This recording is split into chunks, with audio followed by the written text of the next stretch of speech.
This is a special reading for Victor, my friend, who watches my podcast quite regularly. Condolences on the death of your mother, Victor. I hope you're feeling all right. So the reading I've chosen is from Nina Roudnikova's book, The Solar Way, the 13th Arcanum, which is death, or otherwise known as change of life stages, immortality in essence, reincarnation, energy transmutation, with the astrological correspondence of the Big Dipper or Great Bear constellation.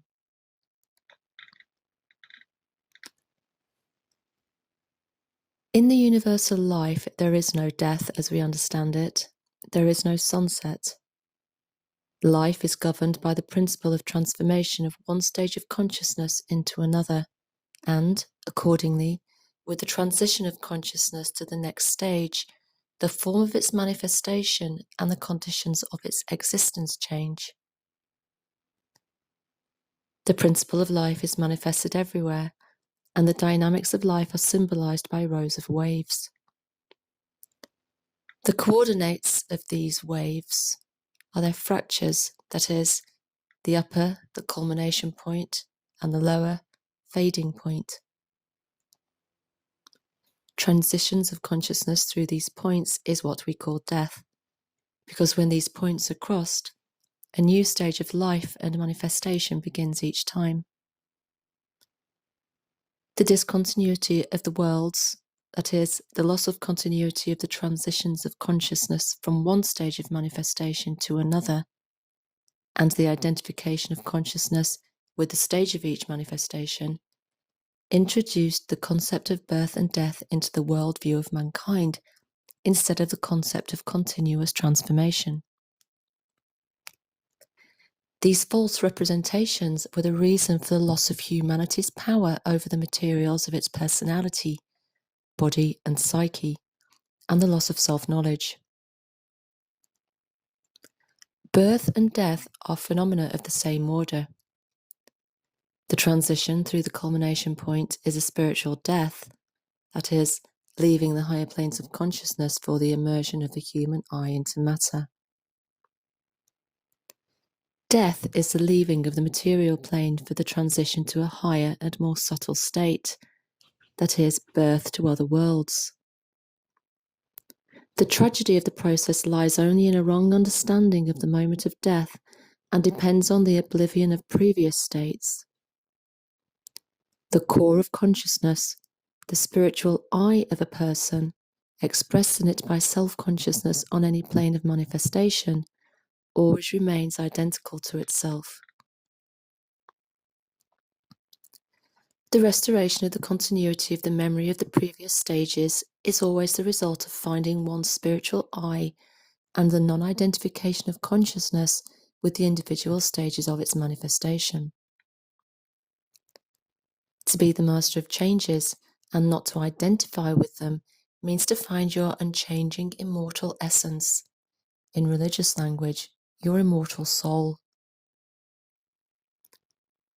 This immortal soul consists of a spiritual core of consciousness, clothed in the thinnest energy shell, which carries the dynamics of its development, the principle of life, and gives the opportunity of contact with the objective world, as well as giving the ability of creative cognition and self-manifestation, called abstract reason in Sanskrit. In Sanskrit, Buddhi Nikaya. The result of the activity of these shells is the creation of transitional forms and bodies depending on the conditions of objective existence.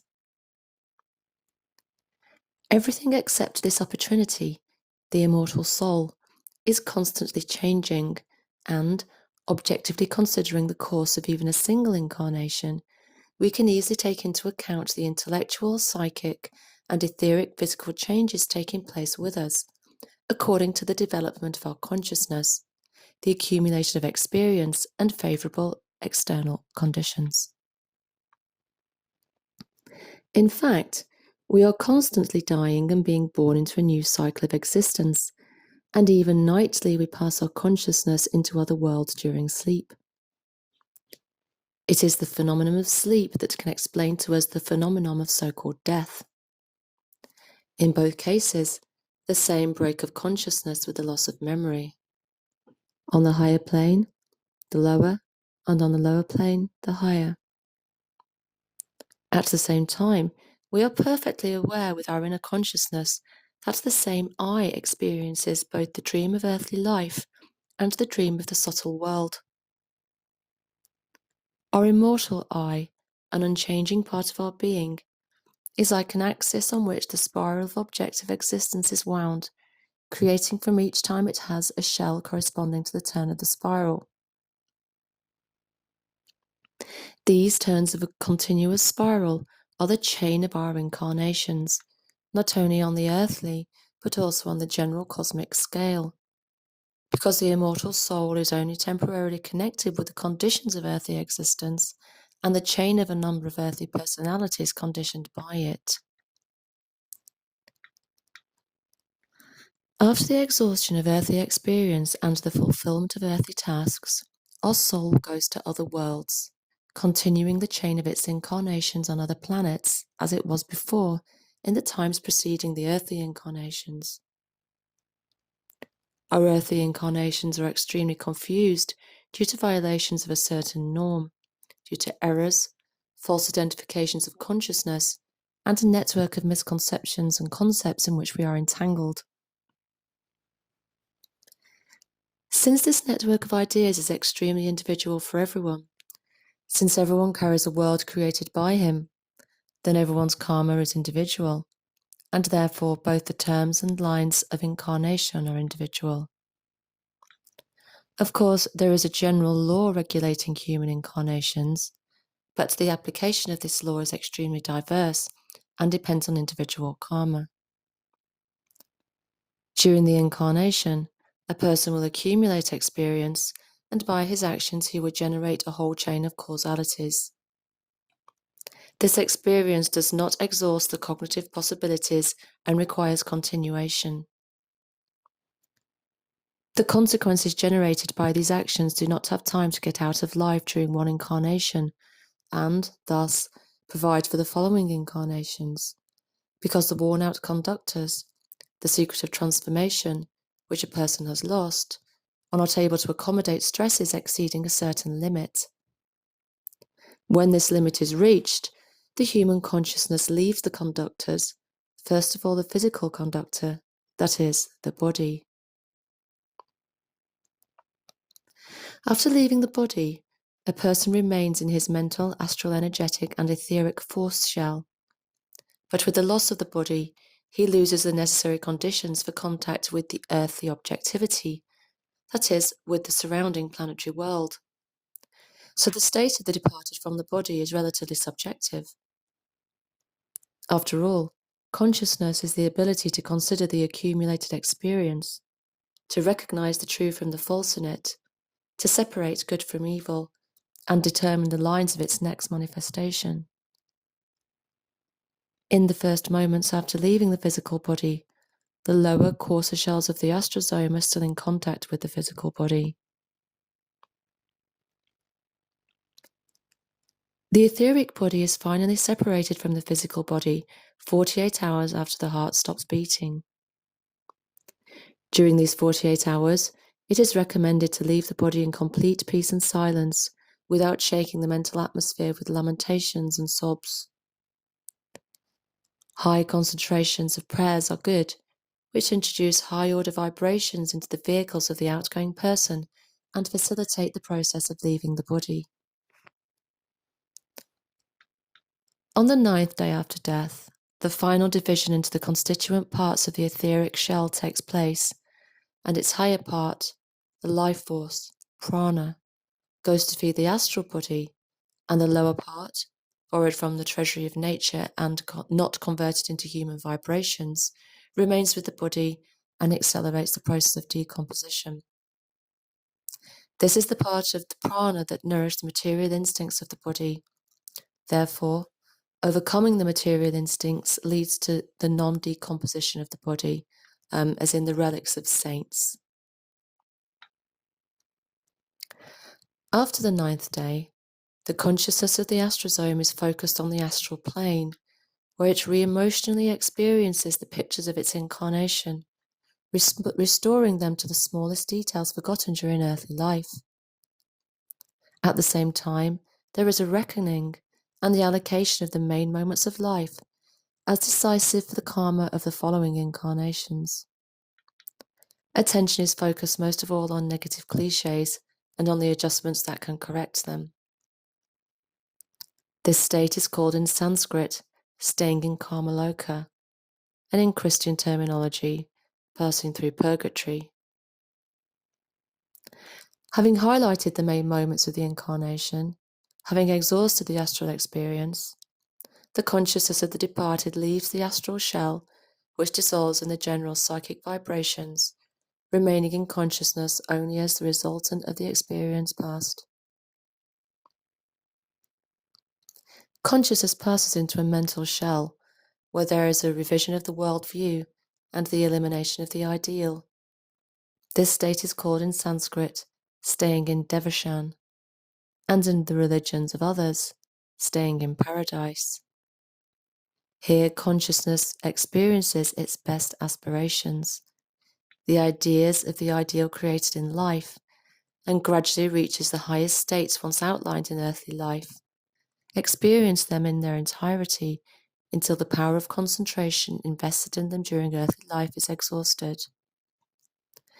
Then the longing for a new one begins, the search for which forces you to leave this culminating point, to descend from the highest, happiest mental plane again into the emotional psychic world, to acquire an energy impulse to search. And from there to the material world, where a new vehicle is being created, the body, for contact with earthly objectivity in the name of continuing experience, correcting detected errors, expanding consciousness, and the evolution of mental creativity. Approximately the same process occurs in other kingdoms of nature with other inhabitants.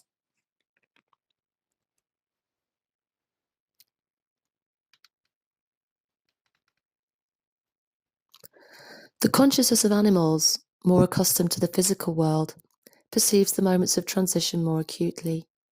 But after the transition of its astrosome, the animal does not experience an individual subjective state, but as it were, transfers the stock of its experience into the group consciousness of the species to which it belongs. This group consciousness refers to him in approximately the same way as in the generally accepted concept of God refers to a person. It judges the astrosome of the animal, and in the form of a reward, draws it into itself, and in the form of punishment for poor performance of the task, awards it to a new incarnation. The soul of the plant easily leaves the physical plane. In the astral world, the astrosomes of plants are centers of harmonization and association of psychic energy. This is their task there. The group soul of plants is located on the mental plane, and the paradise flowers symbolize this group soul. The soul of minerals, passing directly to the mental plane, is transformed there into the main types of mental spiritual flow. Returning to the human being, we note that the duration of stay on different planes of consciousness in kama-loka and devachan depends for everyone on the level of consciousness that is manifested during earthly life and on the degree of aggravation of karma. The timing of the incarnation also depends on this. Thus, a person with a rich spiritual life and unselfish in manifestations quickly passes the stage of separation of the etheric body and staying in kama-loka, and stays for a long time in the devachan of his spiritual mental formations. A person burdened with egoism or crimes confuses and complicates his stay in kama-loka, and the stage of devachan passes unconsciously as if in a psychological dream, and reincarnates much faster than the first. A person who is absorbed by materialistic instincts does not go further than the etheric plane, and, trying to satisfy these instincts, seeks contact with the physical world through mediums and at spiritualistic seances, and uses the first suitable opportunity for a new incarnation. Spiritually highly developed people who are aware of the subjectivity of postmortem states quickly pass through all the stages without identifying with them, and, bypassing all sorts of paradises and devachans, either go to another planet, or they would, they are incarnated again on Earth, continue their service to humanity.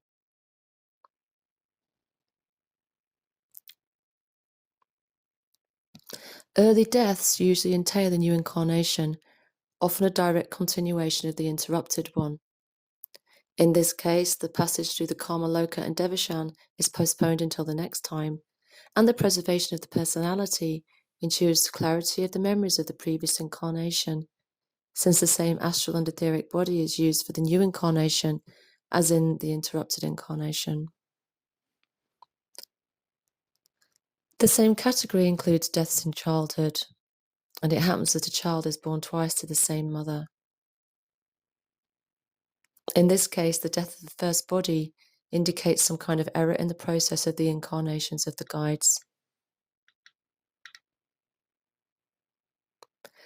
The incarnating soul seems to radiate from itself the main skeleton of the future mental body, consisting of a general formula of the experience gained in the previous incarnation, which will then develop into a new worldview. This mental formula radiates from itself the emotional resultant that the mental body absorbed after leaving the soul of kama-loka, and which will unfold during the next incarnation into the world relation and the emotional possibilities associated with it. This embryo of the future personality is looking for suitable conditions for its development and for its embodiment on the physical plane, and which will give him an etheric body suitable for solving his tasks. At the moment of physical connection, the parents strongly radiate etheric energy, which the incarnating soul uses as a connecting bridge with matter. Through this bridge, it connects with the material world, connects with the embryo, and animates it. In the process of uterine life, the etheric body of the child is created, the axis of which is the etheric charge of the father's family, and the shell is the etheric vibrations of the mother.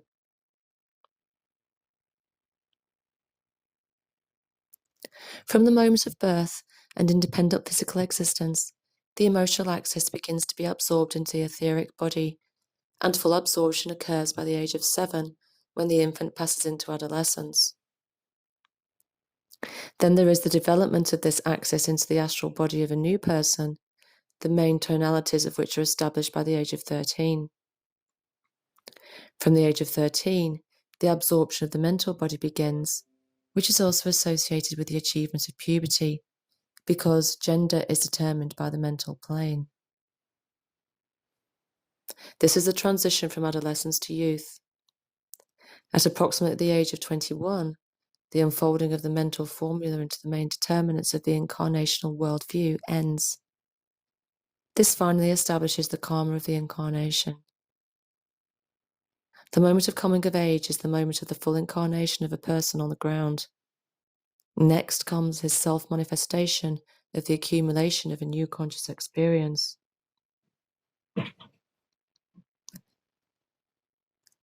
The breakdown of a person's consciousness separated him from the higher worlds. A person seems to have died in the spirit, and religion is a way of connecting him with his own spiritual essence and with the spiritual world. It is not for nothing that it is said that religion leads to the resurrection of consciousness. The result of man's isolation from the higher worlds, that is, the result of his spiritual death, was the condensation of matter and the associated phenomenon of physical death. These suitable conditions are created by finding consonant souls who will be his parents on the surface. If religion returns consciousness to his spiritual homeland, then the so-called initiation gives him knowledge. The principles, laws, and forces operating in the intermediate worlds and transfer his consciousness beyond the threshold of physical death. Initiation can begin only when the religious consciousness of a person is firmly strengthened, because without this condition, the axis of consciousness passing through the above-ground worlds up to the spirit cannot be established. Penetration into these worlds without a stable axis of consciousness threatens the daredevil with mental illness, falling under the power of negative formations of the subtle world and black magic. Initiation is the lost human knowledge of the metaphysical worlds, the knowledge of their actual experience, the mastery of the ideometer and psychometer processes, that is, the creative force in its earthly manifestations, and the discovery of cosmic citizenship and cooperation.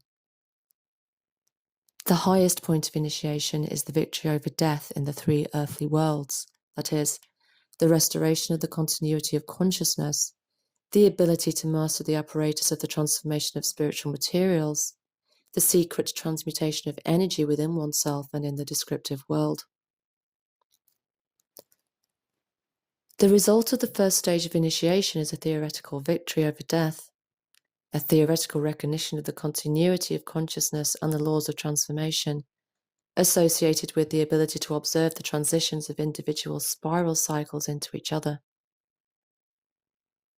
Theoretical knowledge of the continuous law of dynamics and the ability to apply it in the dynamic consideration of facts leads the human mind out of the repeating flat circle of physical earthly life, introduces it to the phenomena of other worlds, makes it notice these phenomena in earthly life, creates confidence in the reality of other worlds, and potentiates its thought creation.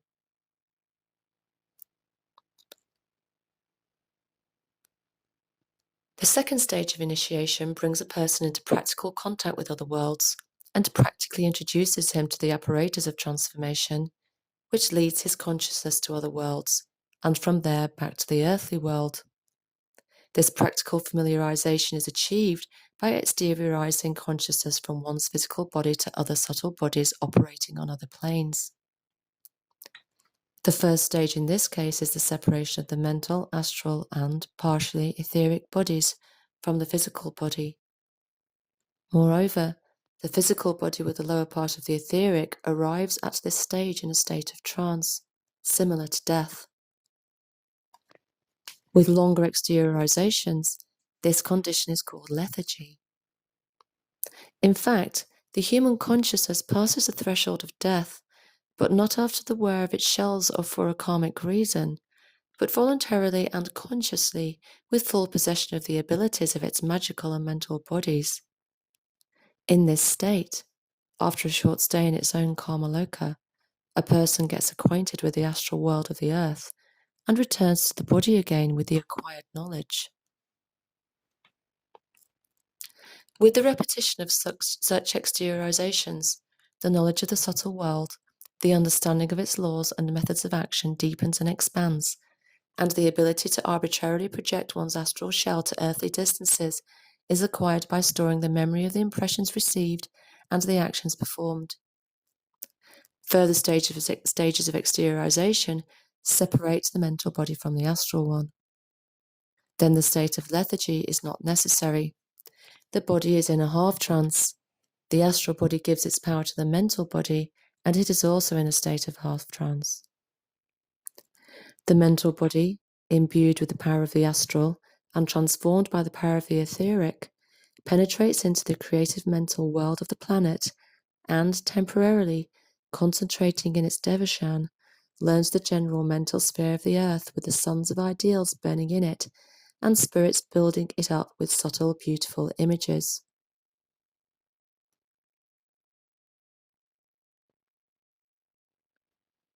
At this state of exteriorization, the mental body, at its highest tension, can leave the earthly spheres, come into contact with the mental entities of other planets, and partially penetrate the consciousness. One enters the sphere of life and activity of these planets, directly acquiring knowledge about them. Directed by concentration to the spiritual world, the mental body comes into contact with the high vibrations reaching the earth, and through these vibrations directly learns the life of the spiritual world, coming into contact with solar consciousness. These stages of exteriorization are called ecstasies, the highest degree of which, samadhi, refers already to the transition of consciousness from the mental body to the immortal soul, through the bridge connecting the higher and lower minds. In the stage of samadhi, the highest knowledge of God will be revealed, the knowledge of one's true essence, and the direct accommodation of cosmic laws in consciousness. When such exteriorizations are achieved, associated with the passage of the first stage of isolation, a person acquires the ability to dissociate consciousness and act simultaneously in several bodies, in which his etheric shell will also be dissociated. During experience and training, the physical body may not arrive in a trance, but show normal activity. Awareness of the circulation of the psychic flow along the fibers of the nervous system and conscious possession of the centers of the body contribute to the constant influx of new reserves of psychic energy into the physical body, change its composition, and the sense of thinning the vibrations of its tissues, and bring it closer to the etheric body. The last task of the initiates is the ability to immortalize their physical body in the case of staying on earth and not leaving a corpse behind. That is, when leaving the earth, the dematerialization of the physical body by transmutation of its energy. The third stage of initiation is, therefore, a physical victory over death, achieved by the ability to transmute energy from the higher planes to the lower ones, and from the lower ones to the higher. At the same time, the earthly personality changes its composition. The lower mental body is firmly connected with the higher mental principle of reason. The practical earthly reason with its opportunism and egoism disappears. Active creative idealism replaces it, leaving only the ability to reorient oneself in earthly conditions, and the mind becomes visionary. The old astral body is completely replaced by a new one, a woven stellar body consisting not of earthly physical vibrations, but of vibrations of the surrounding cosmic environment, reflecting the principle in purity, buddhi, that is, the soul. The astral body becomes, as it were, the dynamic of the soul. Such subtle vibrations of the astral body constantly renew the composition of the etheric body, feeding it with cosmic energies. The constant nourishment of the etheric body and the plasticity of the new astral and mental bodies protect the physical body from the process of dying.